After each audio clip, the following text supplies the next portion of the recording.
Good morning, friends. It's Michelle, and it's Friday, June 26th. We got a drink last night. Oh, I'm so happy. So it was a little over 1.5 inches, just under 2 inches, or how I would like to say, 1 inch and 6 lines. I don't know how to do measurements on a ruler, so that's how I do it.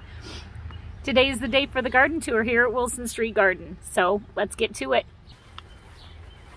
I am so excited that we got rain today, last night actually, and I'm ready to walk through this garden for the first time this morning to see how things have woken up. You are going to laugh at the mess that I have, but this is real life, guys, and I'm transparent about my life and how I run it. But I also forget to share with you like all the little nooks and crannies in my yard and what I have growing in my garden, and I need to start documenting that so I can look back at it. So I just want to show you my petunia basket. I got to prune that. I just watched a video on how to prune it, but I'm going to prune it and make it look a little fuller and lusher. But let's go around my garden today. I'm going to start here against the wall and let you know that this is, oops, this bucket fell over. Look at, guys, all this rain. All of this is full of rainwater.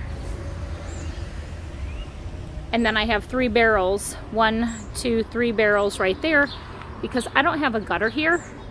So this is like a waterfall coming down when it rains. So I just collect the water and I keep filling my barrels.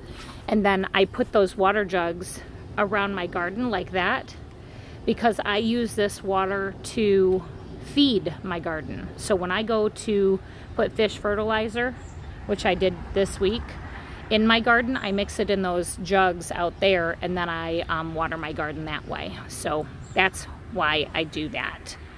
I think it's amazing and I love it. So here along my house, guys, see that hosta right there?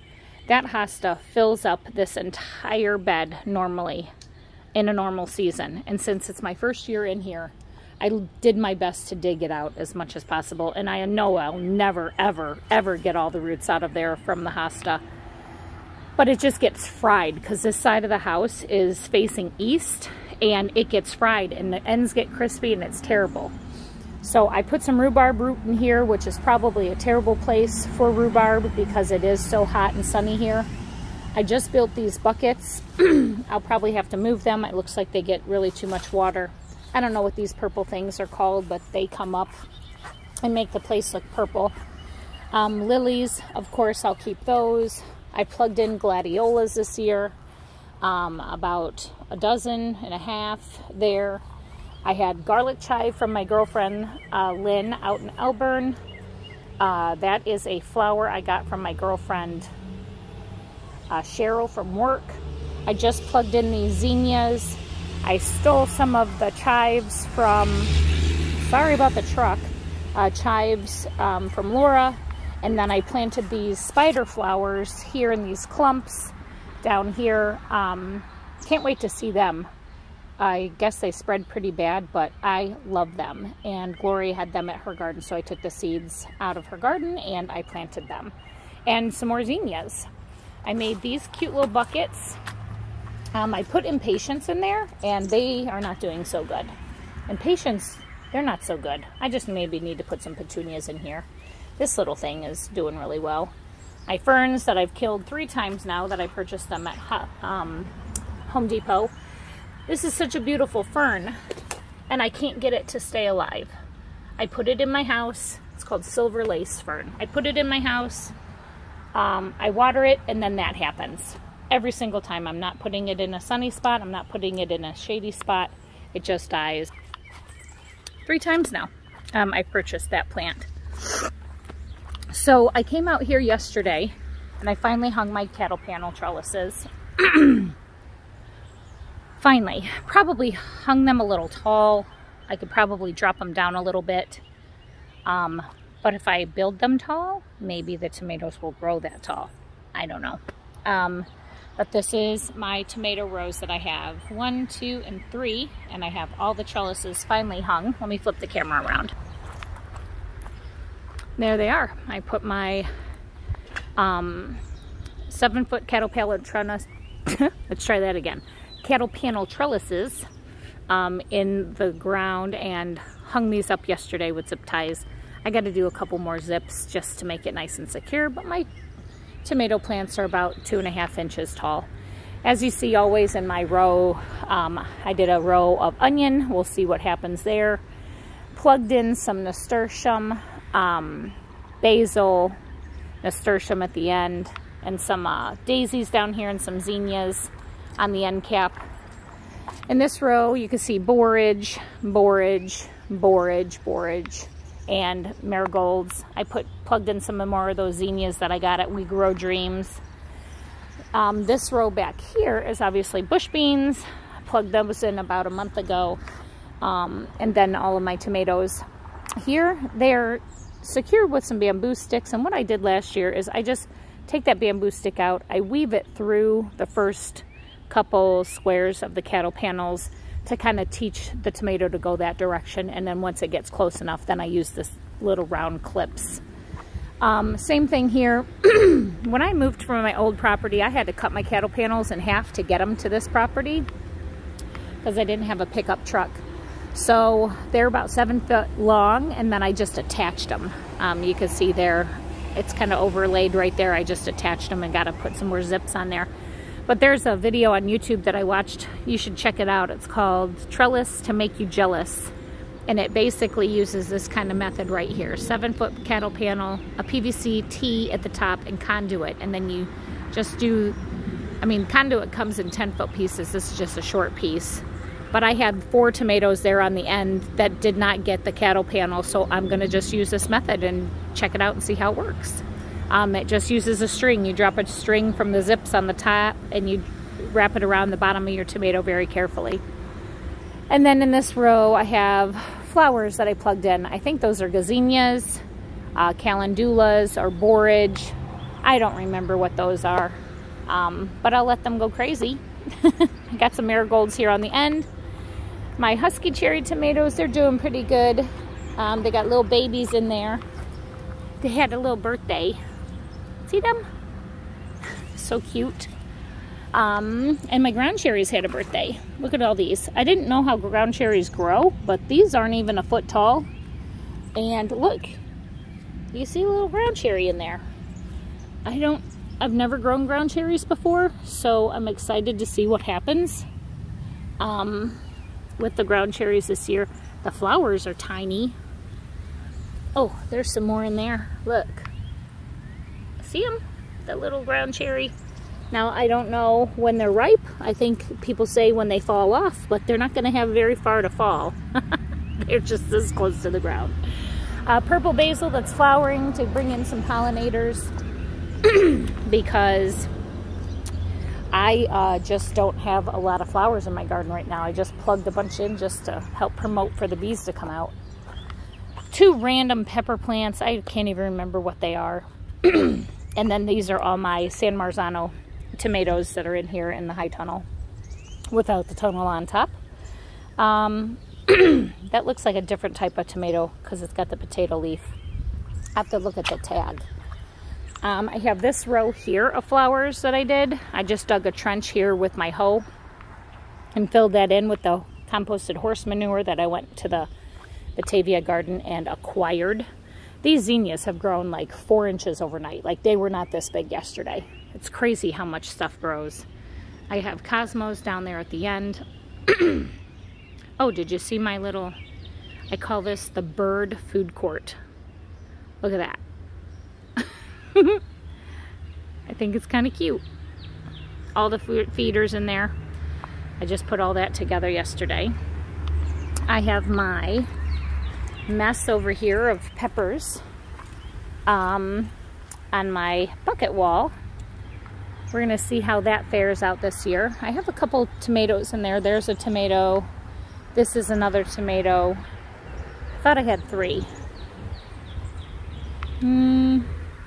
Maybe not. Maybe just 2. Oh no, there's the third. Being crowded out by those peppers that I have to get in a bucket. I think I'm going to put the tomatoes on the top shelf so I can put some type of support up the wall. The broccolis over here, no clue. I might just stick those in the ground at the Batavia garden. Those are the peppers that I overwintered last year, and they're already setting fruit, which is kind of cool.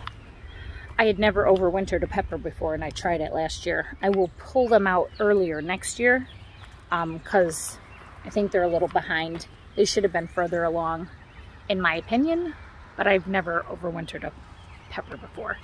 Let's flip. And then this is my pepper patch, one of the pepper patches.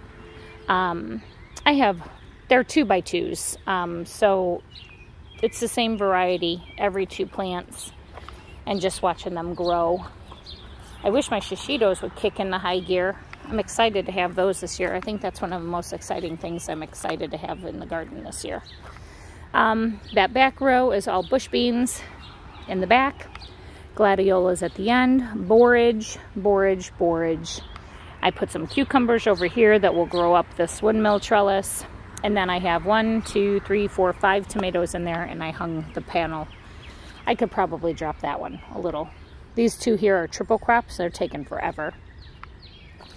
I have some cucumbers over here in these buckets. I have to give them some type of support. I think what I'm going to do is just line them up here along the fence, move all my soil, and then I can stake in the ground some T-posts and put some like either chicken wire or welded fencing there.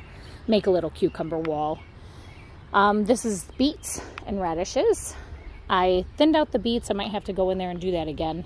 Here's an onion patch. Who knows? It's already flowering. I love the flowers of the onions. I think it brings in amazing pollinators. I got some pretty amazing pictures last year of pollinators on the onions, but they don't look like they're getting very big, and I don't know how to promote that. Maybe if I cut the tops off. If you guys know, go ahead and leave me a comment in the section below. My peas, they're starting to peter out, and I'm letting these get really big so they can dry out on the vine. I'm going to plug cucumbers in here as soon as they die off here. I made a mistake. This is another one of those mistakes that you make when you are first time gardening in a new space. I put this wire down, this chicken wire down on the ground because the squirrels kept getting in here and digging up my plants when they were hiding their nuts. So now I can't plant stuff in here. Like I wish I could just plant some cucumbers in here to trellis up over these dead peas, and I can't because I got this wire down here, and I can't pull up the peas because I need for these to go dead on the vine when that is in the ground, when the peas are in the ground, to my knowledge. I planted this entire flower bed last night before this rain got here. I had a couple things in there. I had the borage and that salvia on the end and the butterfly flower. All the yellow and red and the gazinias around the edges. I just planted that last night. This is more flowers. I wanted these 2 flower beds to be here.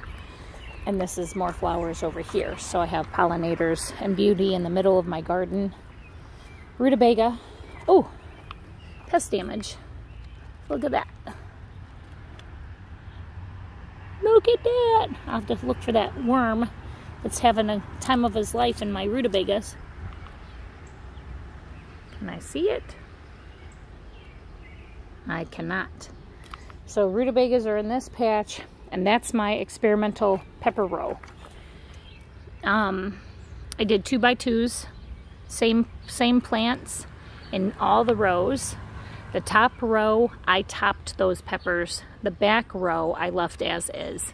So I'm kind of trying to do a little experiment. And I did this with, that's a sweet banana, that's like a green emerald jalapeno, that's a green bell pepper. There might be like a yellow pepper and a poblano, I think, in there. So I've used all kinds of peppers, the small peppers and the big peppers, just to see if this method of topping a pepper would be helpful. Potatoes. More peppers there. This is cucumbers right here, and then all my squash. I have white radishes over there, In those cups, I have my okra. Man, okra is slow to grow this year. Get this guy out of here. I plugged in some marigolds in here. When I thinned my carrots over there, I plugged some in over here, and they're growing. They stood back up, so I'm going to leave them. But okra is in those circles. I have 6 of them. I moved my tomatoes over there, some tomato buckets, and I have a trellis over there that I'll build up a little wall. Those are some random tomatoes that I got donated to me that I've never heard of the variety before, and that's why I'm going to grow them to save the seeds. More squash inside here. Oh, I had a rabbit in here last night that couldn't escape. He tore up my trellis. Look at that. Or not my trellis, my high tunnel netting for my squash. So I just put these under there because I had them for giving them a little bit better of a chance in the beginning. I have some vining variety squash that I just purchased at We Grow Dreams. I think there's some really cool varieties. I'll make a video when I plant those. Cucumbers are over here. There's one variety on this side, one variety underneath, one variety under there, and one variety over there. So 4 varieties of cucumbers here that will grow up. This guy, I put lettuces in here. I see we got some little sprouts already. See them?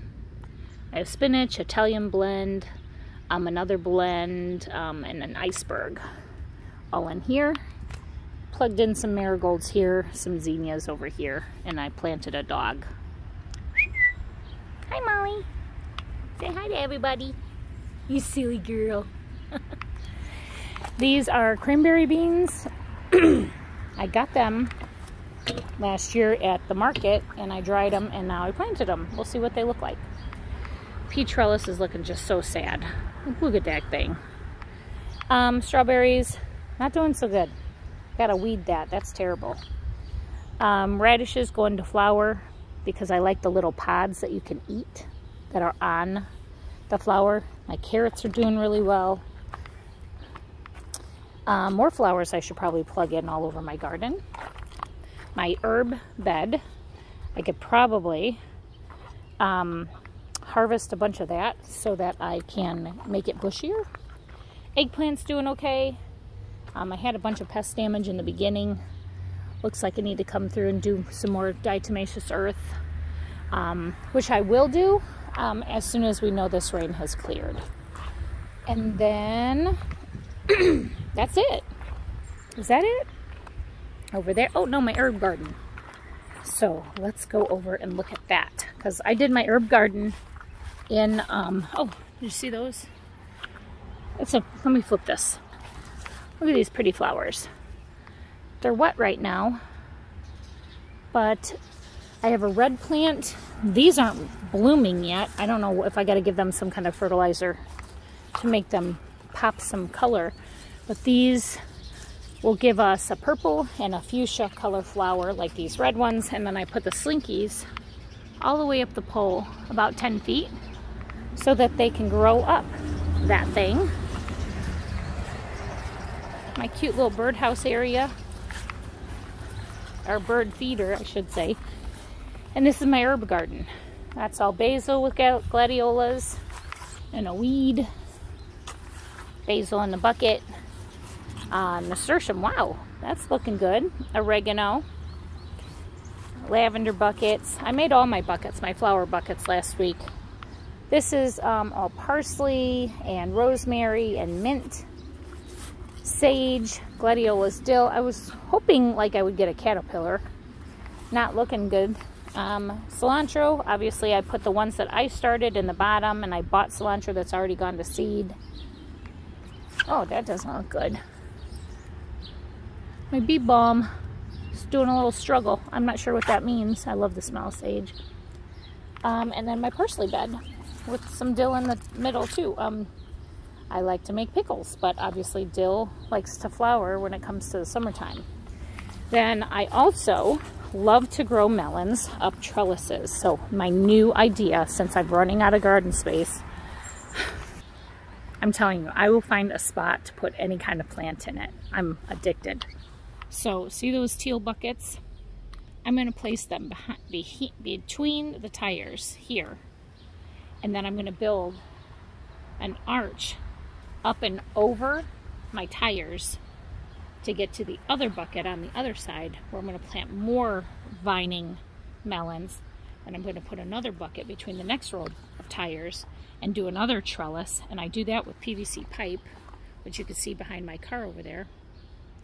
I bought 20 pieces of that last night because I'm going to put T-posts in the ground and put the PVC pipe in, make these cute little arches over the top of my herbs, because it's okay if herbs get a little bit shaded. They don't like direct sun all the time. So that's what my plan is. So this is going to have tons of arches all the way down the row of tires here with melons in it, because I love melons and squashes. That's what I'm going to do. So that was my garden tour this day of Friday the 26th of June. Thank you so much for watching. I try to keep this video short and sweet at 20 minutes, and I'm 22 minutes right now. So thank you very much for watching. I love to document what I'm doing. Please give me some comments below. If you like this video, hit the thumbs up button. It really helps my channel. I really appreciate your time today. Thank you. Take care, and God bless.